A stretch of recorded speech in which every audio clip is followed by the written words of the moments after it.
Hey everyone, welcome back to Talking to Myself. I want to give a quick shout out to the Main Street Country Store in Walworth and the Delavan Lake Store in Delavan for hosting me on my cafe tour. This Saturday, April 17th, I'll be at the Bella Goose Coffee Shop in Wisconsin Dells from 1 to 3 p.m. Stop out and say hi. I'm going to talk about something that I think about a lot. Perfection. Are we perfect? Do we always think we have to be perfect? Do we have to look perfect? Do we have to say the perfect thing all the time? When we try something new, do we think we have to be perfect at it? I think most of you might say no, of course not. But in reality, I think we all have a lot of anxiety. We're very nervous when we try something new, or we say something, or we wear a different outfit. We're thinking in the back of our minds, what are people going to think? What are they going to say? I don't really know what I'm doing. I'm not really a professional. I never went to beauty school, so I don't know how to put on makeup. And I see other people, and they always look better than I do, or they dress better than I do. Where does this thinking come from? Well, I think some of it comes from our own families. Do you have brothers or sisters? I did. I still do. And I think when we're younger, we picked on each other. We always had to say something mean or rude to each other.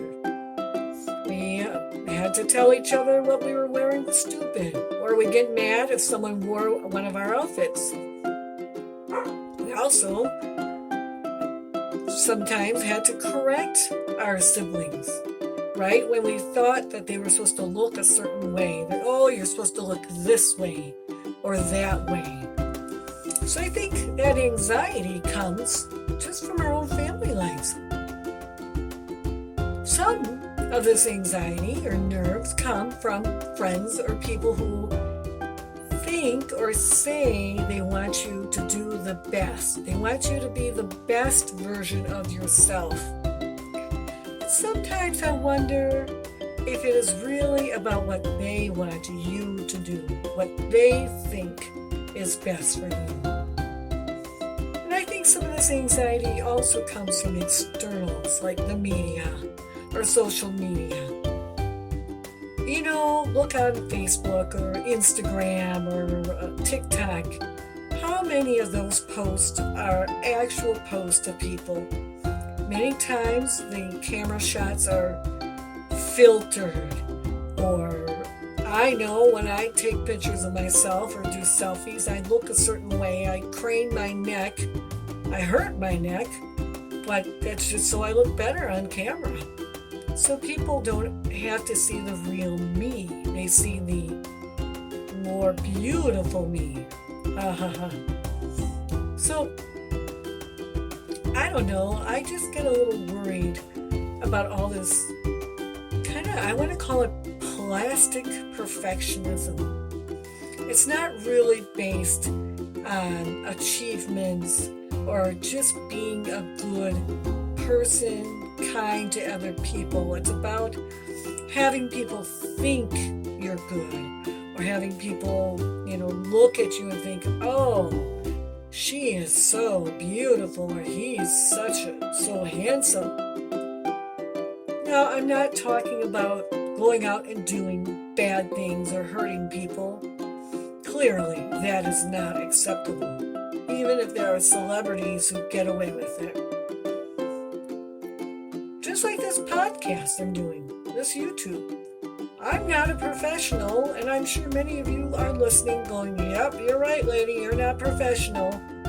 There might even be people in the audience who are professionals who are saying, yep, she should do it this way, or she should do it that way.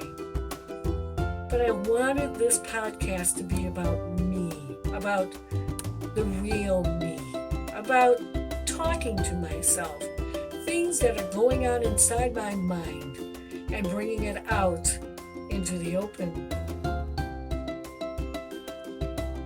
I worry about this plastic perfect. I worry about the increase of anxiety in our own culture, and I'm just wondering what we can do about it. I think being ourselves and just trying to take a deep breath and going out in public and being yourself. Will you get attacked? Oh yeah, people are mean. And that's the other thing I want to talk about. Bullies. Are you a bully? Have you been bullied? Now, to me, there are different avenues or different ways people are bullies. One, I had one bully that actually pushed me around and told me, she was mad because I took her place when we were on a softball team. The coach got mad at her because she had an attitude, so the coach put me on first base. Well, then after practice, this bully would push me down and tell me, how dare I do this? So to me, that's kind of what you think of a true bully. And then you have, like to call them tormentors. There's people maybe in school. I had boys in school, in high school, that would write really nasty things on my notebook or textbooks. Probably today they'd be the ones texting or on Facebook or Instagram writing really nasty things. I call those tormentors. Are you a tormentor? What is it about people that we have to pick on other people? Does it make us feel better? Does it make us feel more superior? And I think the other thing, bullies and tormentors would have a lot less fuel, right? They wouldn't get that steam if we were not there laughing with them. Yeah, I know, we're afraid. We feel like we have to laugh because if we don't, they're going to pick on us, right? So I want you to walk away with a few things.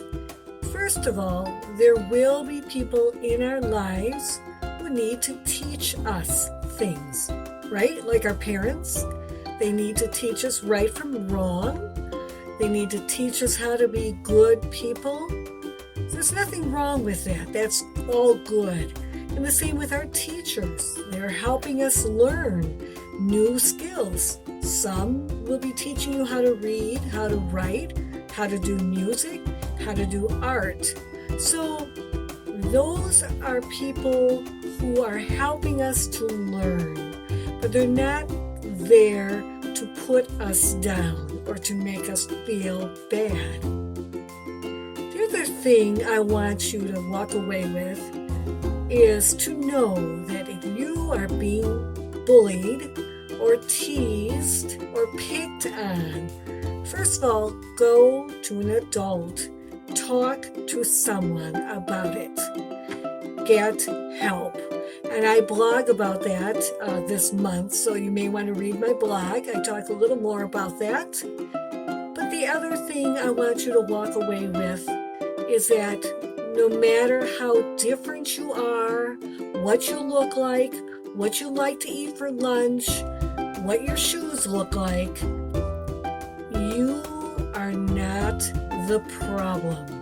If you are being nice, if you are being polite, if you are being kind, and someone decides to pick on you because of your hair or because of something you said, you are not the problem. It is the bully's problem. Know that there is nothing wrong with you. Well, sure, we all have things. None of us are plastic perfect, but when a bully picks on you, do not take that to heart. For years and years, I always thought I was the odd one because I had people who teased me, who bullied me. But it wasn't me. I was just a normal kid trying to go to school, trying to play softball. All right. Hey, thanks for listening. And if you want to email me and you have some thoughts, that would be great. My email is storiesaua@gmail.com. And remember, Is a Snore Snores is still available for purchase. You can get it at blackrosewriting.com, Amazon, Barnes & Noble, or at a local bookstore. Thank you for listening. Cheers.